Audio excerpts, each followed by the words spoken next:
Hello दोस्तों, कैसे हैं आप लोग। आज हम जिस मूवी को एक्सप्लेन करने जा रहे हैं वो है colour of the evil red, जो कि एक थ्रिलर मर्डर मिस्ट्री मूवी है। और मुझे उम्मीद है कि आपको इस मूवी की कहानी बहुत पसंद आएगी। तो चलिए बिना टाइम गवाए अपनी वीडियो स्टार्ट करते हैं। तो मूवी के स्टार्ट में हमें दो दोस्तों को दिखाया जाता है जिनका नाम है मोनिका एंड मारियो, जो कि एक बार में जाते हैं और वहाँ पे एंजॉय करने लगते हैं। मारियो तो अपनी गर्लफ्रेंड के साथ एंजॉय कर रहा होता है, जबकि और मोनिका बारटेंडर के पास जाती है और उसे कहती है कि वो जॉब की तलाश में है, उसे यहाँ पे काम चाहिए। जबकि उसका मालिक उसे कहता है कि अगर वो उसे खुश कर पाई तो ये जॉब उसे दे दी जाएगी। और अब मोनिका रात के वक्त उसके घर जाती है जहाँ पे वो इंटीमेट होते हैं, और इसके अगले दिन ही मोनिका को वो जॉब मिल जाती है। और अब हमें कुछ दिनों बाद का सीन दिखाया जाता है जहाँ पे हम एक क्राइम स्पॉट को देखते हैं, जहाँ पे एक लड़की की लाश मिली थी जिसके होंठ कटे हुए थे। और यहीं पे ऑफिसर लियो भी मौजूद था, जो कि इस केस की इन्वेस्टिगेशन कर रहा था। अब चूंकि इस लड़की को कोई भी नहीं जानता था, तभी ऑफिसर टेड उसे बताता है कि मैं इस लड़की को जानता हूँ, इस लड़की का नाम मोनिका है, जो कि मेरे बेटे की दोस्त थी। लेकिन उसके साथ ऐसा क्यों हुआ इसके बारे में उसे कुछ भी नहीं पता। और मोनिका की लाश जिस हालत में मिली थी उसे देख के साफ पता लग रहा था कि इसे मारने वाला जरूर कोई साइकोपैथ है।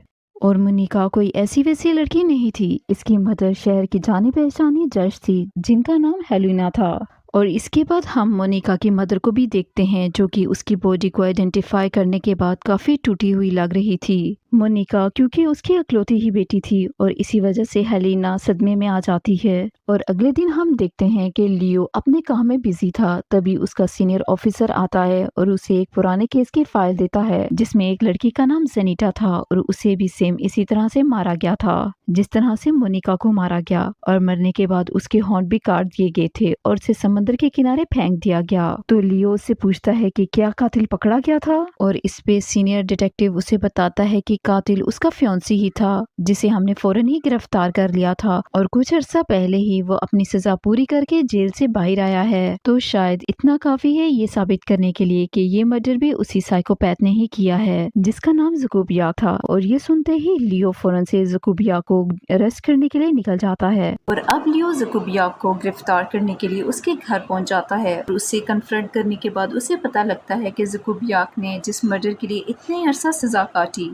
वो एक्चुअल में उसने किया ही नहीं था। जकूबियाक उसे बताता है कि मैं तो उससे प्यार करता था, मैं उसे कैसे कत्ल कर सकता था, और जिस लड़की की तुम बात कर रहे हो उसे तो मैं जानता भी नहीं। और सबसे बड़ी बात ये कि जिस समय मेरी फियांसी का कत्ल हुआ था उस वक्त तो मैं अपनी मॉम के साथ था, लेकिन फिर भी पुलिस ने मुझे फंसाया और मुझे कातिल साबित कर दिया। लेकिन इस बार मैं तुम लोगों को फिर से ऐसा नहीं करने दूंगा। और अभी ये दोनों बातें कर ही रहे थे कि तभी यहाँ पे एक पुलिस ऑफिसर आ जाता है और वो लियो को बताता है कि हमें जकूबिया के घर से एक टी शर्ट मिली है जिसपे खून लगा है। और अब ये सब कुछ देख के जकूबियाक अपने आप से बाहर हो जाता है और यहाँ से भागने की कोशिश करता है, लेकिन इसकी इस कोशिश को लियो और दूसरे ऑफिसर नाकाम कर देते हैं। और अब इस शख्स को गिरफ्तार कर लिया जाता है और जो टी शर्ट उसके घर से मिली थी उस पे लगा खून भी मोनिका के खून से मैच हो जाता है, जिसकी वजह से एक बार फिर से जकूबियाक पुलिस के हत्थे चढ़ गया था। लेकिन ये शख्स बार बार यही कह रहा था कि उसे फंसाया जा रहा है और इस बार वो पुलिस को अपने साथ ऐसा नहीं करने देगा। और अब इसीलिए जकूबियाक लियो के ऑफिस में मौजूद खिड़की से छलांग लगा के अपनी जान दे देता है।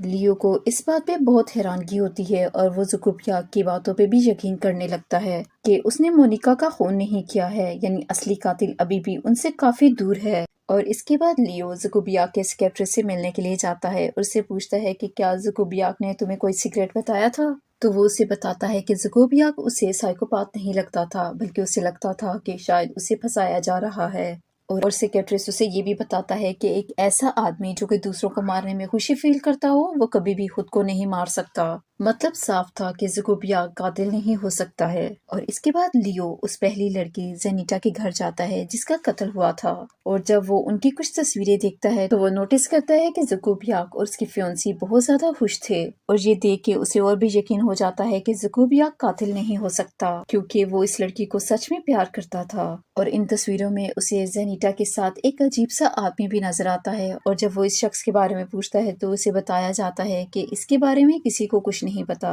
और दूसरी तरफ हम हेलिना को देखते हैं जो कि अपनी बेटी की मौत की वजह से काफी दुखी थी और वो अपनी जान लेने की भी कोशिश करती है, लेकिन एन वक्त में उसका हस्बैंड आके उसे बचा लेता है। और अब लियो भी कुछ पूछताछ करने के लिए हेलिना के घर आता है और यहाँ पे वो इससे किसी शबियार क्लब के बारे में पूछता है और हेलिना उसे बताती है कि मोनिका यहाँ पे काम किया करती थी। हेलिना उसे ये भी बताती है कि मोनिका अपनी दादी की दी हुई रिंग पहना करती थी जो कि रूबी की थी। तो क्या उसकी लाश से वो रिंग मिली या नहीं? तो लियो से बताता है कि मोनिका के सामान से उसे कोई रिंग नहीं मिली और अगर उसे वो रिंग मिलती है तो वो जरूर उसे लुटा देगा। और इसके बाद लियो उस बार में जाता है जहाँ पे मोनिका काम किया करती थी और वहाँ पे बार अटेंडेंट के साथ छानबीन करने लगता है और कैशियर उसे एक कार्ड देती है और उसे कहती है कि लॉयर से बात करे। और जब वो कार्ड देखता है तो वो हैरान हो जाता है क्योंकि मोनिका का पिता ही उनका लॉयर था।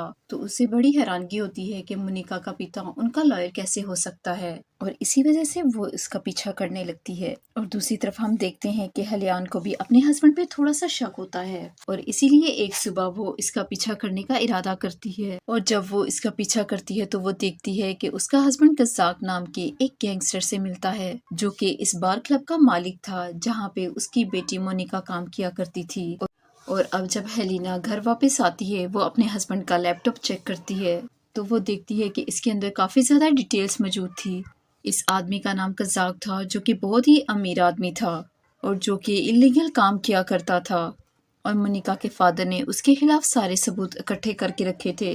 और इधर हम लियो को देखते हैं जो कि ऑफिसर टैड से मिलने के लिए आता है जहाँ पे टैड का बेटा मारियो उसके लिए दरवाजा खोलता है और टैड उसे बताता है कि मोनिका की डेथ दम घुटने की वजह से हुई थी और जो उसके होंठ निकाले गए हैं वो किसी शार्प ऑब्जेक्ट या किसी नाइफ से निकाले गए हैं।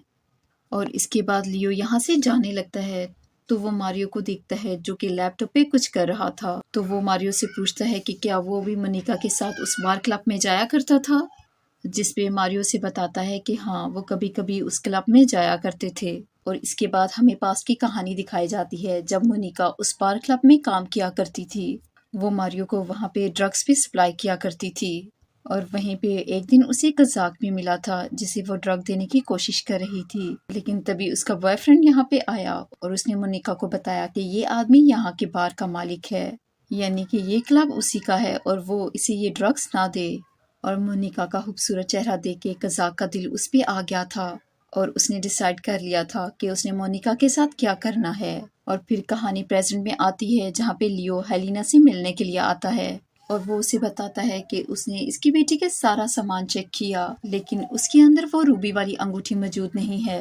और वो उसे ये भी बताता है कि उसे लगता है कि मोनिका का कत्ल ज़कूबियाक ने नहीं किया था बल्कि कोई और ही उसका कातिल है जो कि छुपने की कोशिश कर रहा है। और इसके बाद लियो को देखते हैं जो कि अपने फॉलो ऑफिसर्स के साथ डिनर करने के लिए जाता है और यहाँ पे उसे ऐसे ही सिमिलर केसेस के बारे में बताया जाता है जो कि इस बार क्लब से जुड़े हुए थे और कई सारी लड़कियां जो कि इस बार क्लब में काम किया करती थी वो मारी गई थी, जिसका मतलब साफ था कि कहीं न कहीं इस बार का ओनर कज़ाक भी इन मर्डर्स में शामिल था।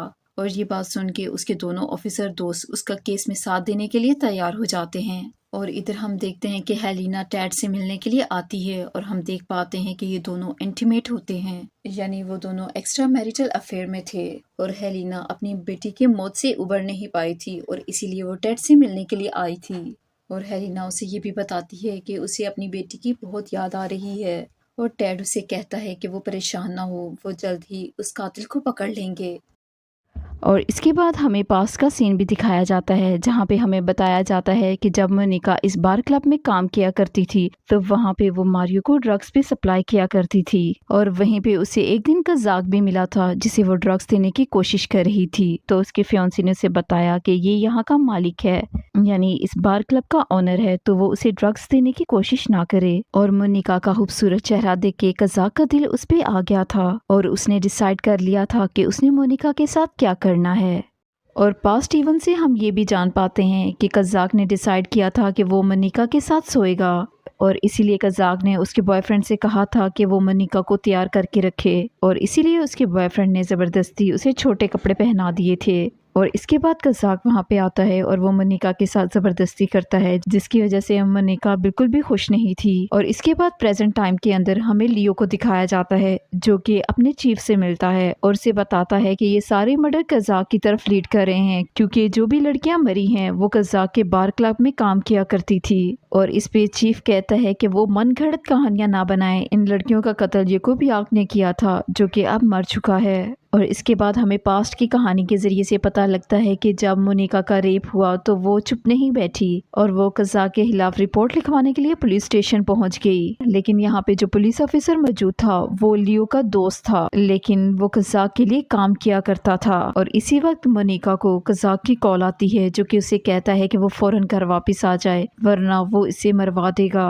और ये सुन के मोनिका फौरन समझ जाती है कि पुलिस वाले भी कज़ाक के साथ मिले हुए हैं। और ये सुन के वो फिर से कज़ाक के घर पे आ जाती है, जहाँ पे उसका एक बार फिर से रेप कर दिया जाता है। और दूसरी तरफ हम प्रेजेंट टाइम के अंदर देखते हैं कि लियो और उसके एक दोस्त को नहीं पता था कि उन्हीं का एक दोस्त कज़ाक के लिए काम करता है। और काफी मर्तबा वो ये बात कह चुका था कि कज़ाक मासूम है, उसके खिलाफ कार्रवाई बंद कर दी जाए। लेकिन लियो और उसका दोस्त नहीं समझ पाए थे कि वो लड़का जिसे वो अपना दोस्त कहते हैं वो कज़ाक के लिए काम करता है। और दूसरी तरफ हम हेलिना को भी देखते हैं, जो कि अपनी बेटी की मौत की छानबीन के लिए उस बार क्लब में पहुंच चुकी थी, जहां पे उसके हाथ कोई सुराग नहीं लगता, लेकिन कज़ाक के आदमी उसके पीछे लग जाते हैं और जिनसे बचते हुए उसका एक्सीडेंट भी हो जाता है। और हम लियो को देखते हैं, जो कि छानबीन करते हुए मोनिका के बार क्लब वाले बॉयफ्रेंड के पास पहुंच चुका था, जो कि कज़ाक से छुप के यहाँ पे बैठा हुआ था। और लियो से पूछता है कि तुम कज़ाक से क्यों छुप रहे हो, तो वो उसे बताता है कि कज़ाक बहुत ही खतरनाक आदमी है और मजीद वो बताता है कि वो मुझे भी मार डालेगा। और लियो से कहता है कि तुम हमारे विटनेस बन जाओ, तुम्हारी हिफाजत की गारंटी मैं देता हूँ। लेकिन इससे पहले कि लियो इससे मजीद कुछ पूछ पाता, पुलिस इंस्पेक्टर स्पार्कल, जो कि लियो के दोस्त होने का दिखावा कर रहा था, वो आता है और मोनिका के बॉयफ्रेंड को शूट कर देता है। और इस पे लियो उसे पूछता है कि तुमने ऐसा क्यों किया, ये हमारी आखिरी उम्मीद थी कज़ाक तक पहुंचने की।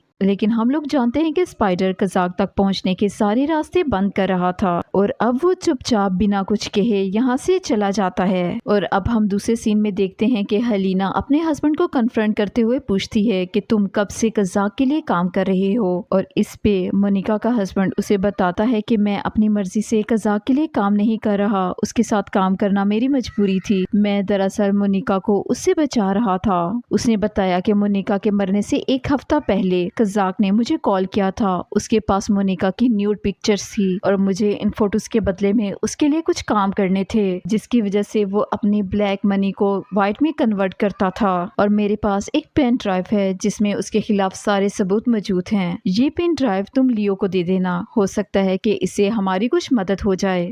और अब कज़ाक को गुनहगार साबित करने के लिए इतना काफी था और इसीलिए वो इन सबूतों के बेस में कज़ाक को गिरफ्तार करने के लिए चला जाता है। लियो उसे गिरफ्तार तो कर लेता है, लेकिन अभी भी उसे कोई ऐसा ठोस सबूत नहीं मिला था जिसे ये साबित किया जा सके कि ये सारे गुनाह कज़ाक ने ही किए हैं। लियो और उसके साथियों ने कज़ाक के सारे अड्डे छान मारे थे, लेकिन उन्हें अभी भी कोई भी ठोस सबूत नहीं मिल रहा था। और तभी लियो को याद आता है कि जब वो फर्स्ट टाइम कज़ाक से मिला था तो उसके हाथ में उसने एक इंसानी जिस्म से बना हुआ ब्रेसलेट देखा था और वो उसकी बिलोंगिंग से वो ब्रेसलेट निकालता है और उसे फोरेंसिक लैब में भेज देता है, और जिसके रिजल्ट वाकई ही चौंका देने वाले थे। दरअसल ये ब्रेसलेट उन्हीं लड़कियों के होंठों की स्किन से बनाया गया था, लेकिन अभी भी उस ब्रेसलेट के अंदर मोनिका के बायोलॉजिकल एविडेंस नहीं मिले थे, जिसका मतलब साफ था कि अभी भी ये बात साबित नहीं हुई थी कि कज़ाक ने ही मोनिका का मर्डर किया है। फिर भी इन सबूतों की वजह से कज़ाक को जेल में डाल दिया जाता है और सभी के माइंड में यही था कि शायद असली कातिल पकड़ा गया है। अभी भी लियो को शक था क्योंकि कज़ाक बार बार कह रहा था कि उसने मोनिका को नहीं मारा है और हेलिना भी ये बात मान गई थी कि कज़ाक ने ही मोनिका का कत्ल किया है, और इसीलिए वो इन सब से ब्रेक लेने के लिए छुट्टी मनाने के लिए चली जाती है। और अब हेलिना टेड के पास जाती है जिसके साथ उसका एक्स्ट्रा मैरिटल अफेयर था, जहाँ पे ये वेकेशन मनाने के लिए आई थी, और वहीं पे उसे मारियो मिल जाता है जो कि टेड का बेटा था। टेड के अपने बेटे मारियो के साथ रिलेशन अच्छे नहीं थे, लेकिन फिर भी टेड अपने बेटे के साथ रिलेशन संवारने में कोशिश कर रहा था। और इसी बातचीत के दौरान मारियो टेड से कहता है कि डैड, मुझे यकीन है कि आपने हेलिना आंटी को सब कुछ सच बता दिया होगा। और अब ये सुन के हेलिना थोड़ी सी हैरान परेशान हो जाती है और टेड भी दूसरी तरफ परेशान हो जाता है। लेकिन यहाँ पे एक बात तो क्लियर हो जाती है कि कोई बात तो है जो कि टेड हेलिना से छुपा रहा है और इसीलिए हेलन अब चुपचाप इस घर की भी तलाशी लेने लगती है। और इसी दौरान उसे मोनिका की वो रूबी वाली रिंग मिलती है जिसके बारे में उसने लियो से भी पूछा था। और दूसरी तरफ लियो को भी याद आ जाता है कि जब वो टेड से मिलने के लिए उसके घर गया था तो उसने मारियो के हाथ में वो रूबी वाली रिंग देखी थी जो कि यकीनन मोनिका की ही थी, जिसका मतलब साफ था कि कजाक सच कह रहा है, उसने मोनिका को नहीं मारा। और अब इसीलिए लियो अपनी गाड़ी को मोड़ता है और वो फौरन उसी रास्ते की तरफ चल पड़ता है जहाँ पे हेलिना टेड के साथ वेकेशन मनाने के लिए गई थी। और दूसरी तरफ हम देखते हैं कि टेड को भी पता लग गया था कि हेलिना सच जान गई है और इसीलिए वो इसे बेहोश करके कैद कर लेता है।